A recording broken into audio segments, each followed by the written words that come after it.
Malgré la faible production locale par rapport à la consommation nationale, le riz, entre guillemets, est la carte d'identification alimentaire du Sénégal. Sa culture en toute saison est domiciliée au nord et au sud du pays, deux zones très favorables à la riziculture pluviale et irriguée, mais toutes les conditions ne sont pas encore au rendez-vous pour permettre l'autosuffisance. Le chef de l'État est personnellement monté au créneau, mettant techniciens, producteurs et bailleurs en face pour trouver des pistes de solutions.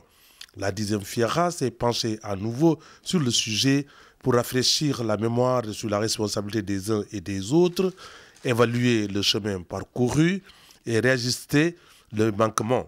Le directeur de l'exploitation de la SAED. En 2008, l'État a eu à injecter plus de 3,5 milliards et a récupéré les 13 000 hectares qui étaient dans une situation précaire.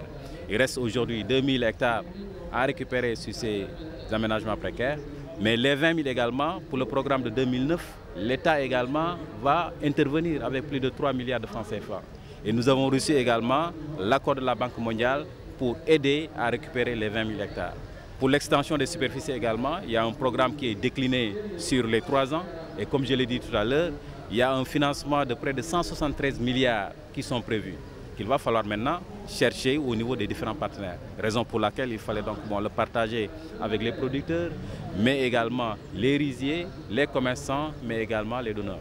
Dans la zone Saïd comme dans celle d'Anambé, comme dirait l'autre, Oup Barnachilak Boutang, le chef de l'État qui trouve inacceptable que les capitaux terre, eau et humains ne soient pas mis en œuvre pour éradiquer la dépendance du Sénégal à l'importation du riz.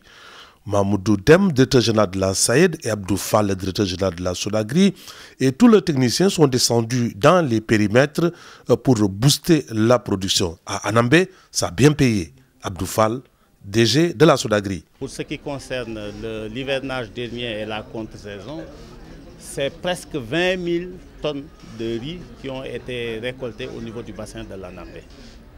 Cette production record s'explique par les efforts entrepris par M. le Président de la République pour nous donner les moyens d'intervenir efficacement, mais aussi à l'effort consenti par la BAD qui nous a octroyé 1 milliard destiné aux intrants dans le bassin de l'Anambé. Et c'est cette situation qui explique le record. Et nous pensons que d'ici quelques années, l'objectif qui a été fixé pour ce qui concerne l'autosuffisance en riz sera atteint largement.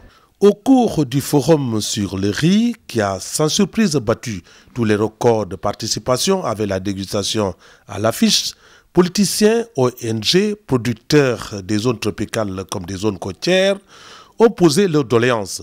L'accès au matériel agricole et de transformation, l'accès aux intrants, l'aménagement des périmètres et la commercialisation.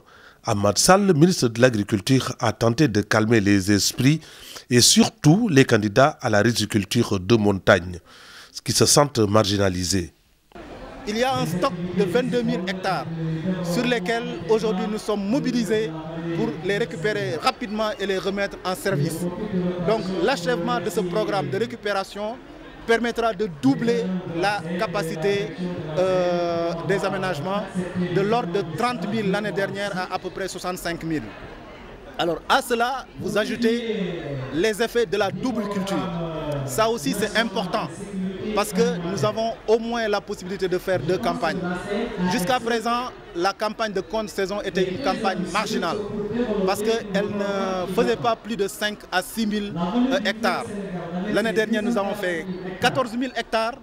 Et cette année, au moment où je vous parle, d'après les informations qui ont été communiquées par la SAED qui procède, si vous voulez, au suivi sur le terrain, dans la vallée du fleuve Sénégal, c'est 21 000 hectares qui ont été emblavés. Les difficultés de commercialisation des produits agricoles seront bientôt de mauvais souvenirs car la SOENA, Société d'encadrement du monde rural, est créée à cet effet. Rendez-vous pour un autre numéro du journal de la FIARA.